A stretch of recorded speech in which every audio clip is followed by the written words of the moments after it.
In this video, we cover Game 7 of the 2021 World Chess Championship. My name is Nathan, and this is MTX Chess.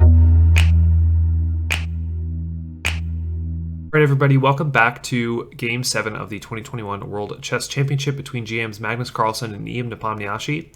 If you remember, Game 6 was a very exciting game that Magnus won. Here, Game 7, it's Nepo with the white pieces. Let's get into it. Nepo starts us off with e4, and after e5, knight f3, knight c6, bishop e5, a6, bishop a4, knight f6, castle kingside, bishop e7, rook e1, b5, bishop e3. We find ourselves in the same position that we've seen every time Nepo has been white. So those were games 1, 3, 5, and now again game 7. If you remember from game 1, Nepo played kind of the anti-martial h3. In game 3 and 5, he played a4 here, and remember the idea is that white's trying to avoid the martial attack, which happens after c3, and then black responds with d5. So in this position here, we get castle kingside from black, and now it's kind of interesting to see what Nepo's going to do. Is he going to repeat h3, going to play c3, and allow the Magnus the martial? Instead, Nepo continues with a4, which is the same thing we saw in game 5. If you remember from same thing we saw from both games 5 and 3. In game 3, Magnus played bishop b7. In game 5, Magnus played rook b8. And here in game 7, Magnus continues with rook b8. So very similar to game 5 so far. A takes b, and h3. After d6, this position was on the board in game 5, and it was in this position in game 5 when Nepo played c3, eventually planning the d3, d4. If you remember from game 5, after c3 was played, black played, or Magnus played b4 and kind of challenged, directly challenging the center here. So if we go back, that was game 5. Here, game 7, Nepo makes an improvement on that move and instead plays d3. The idea being that the white knight can now come out to c3 and then eventually get placed on this really nice d5 square. After h6 from Magnus, we get knight c3, rook e8, putting that rook on the e-file with ideas of moving the bishop back, all very standard stuff in the Ruy Lopez.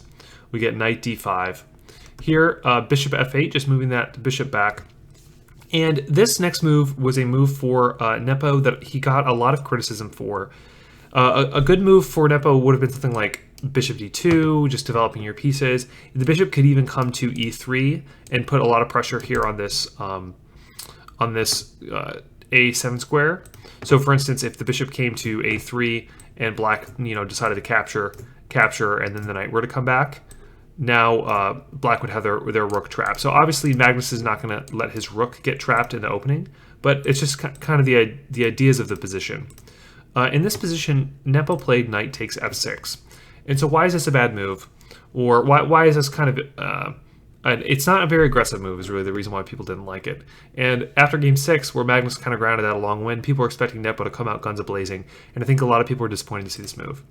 After queen takes f6, we get c3, knight e7, bishop e3, and bishop e6. And here, another kind of opportunity for maintaining tension in the position. Nepo could have played something like bishop c2. Nepo could have played, rook up to a6. There's a number of things Nepo could have done in this position to kind of, while tension's being maintained in the center, but instead Nepo played d4. And after e takes d4, a nice move here would have been knight takes d4. And after bishop takes b3, we get queen taking back with d3, and this knight's very nicely placed. Even though this pawn's a little bit awkward, this f-pawn can come up and defend it, and the queen got developed, the rooks are connected. So that was definitely one way that white could have proceeded.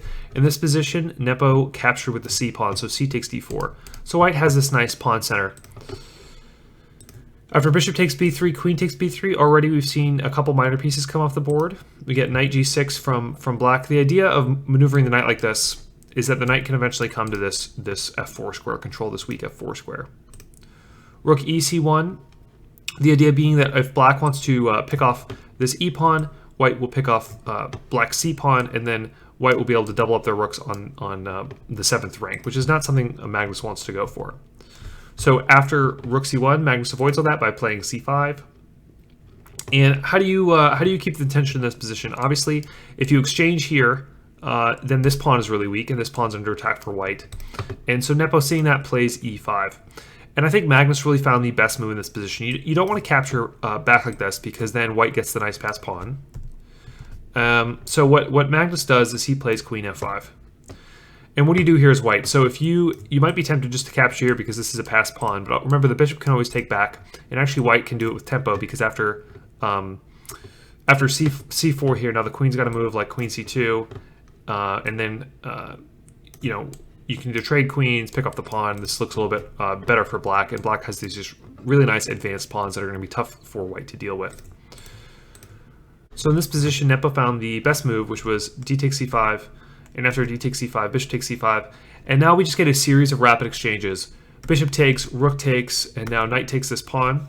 This knight's obviously pinned, but you can't pile up on the pin. For instance, if the queen came here to pile up on the pin, or if the rook came here to pile up on the pin, black has this really nice check. And so the king has to move, or you have to capture back, or actually you probably capture this way, right? And now the rook hangs that way, and the rook also hangs this way. So there's really no option for white but to just continue to the exchange. So knight takes, rook takes, queen takes. And now we've reached a position where queen and a rook and a pawn and 4 pawns versus a queen, a rook, and 4 pawns. Very drawish. Queen c3, Nepo goes for the queen exchange right away. Rook c8, rook a5, and the pawns come off the board. And this position is a dead draw. So already by move 30, we're in a dead draw position. It's against the rules for players to accept or offer a draw before move 40. So the players basically just played a bunch of moves, just moving back and forth, neither player making much progress. And then we finally got to this position, and it was in this position on move 41 that the players agreed to a draw. So a very routine draw out of Ruy Lopez. I think a lot of people were really expecting Nepo to come out guns a-blazing, going for the win after the Game 6 loss. I'm not so sure. Maybe it was a good idea for Nepo to play a little bit slower. Maybe he's still probing in this Ruy Lopez. But I think Nepo has got to let Magnus play the martial attack and try and beat Magnus by defending the martial attack and then winning the game as white. So it'll be interesting to see how Nepo breaks through, if he's able to break through. And Magnus just too good in the Ruy Lopez. Nepo kind of not playing aggressively this game. It'll be interesting to see how Nepo responds again with the white pieces in game 9. Thanks for watching this video. I'll see you next time.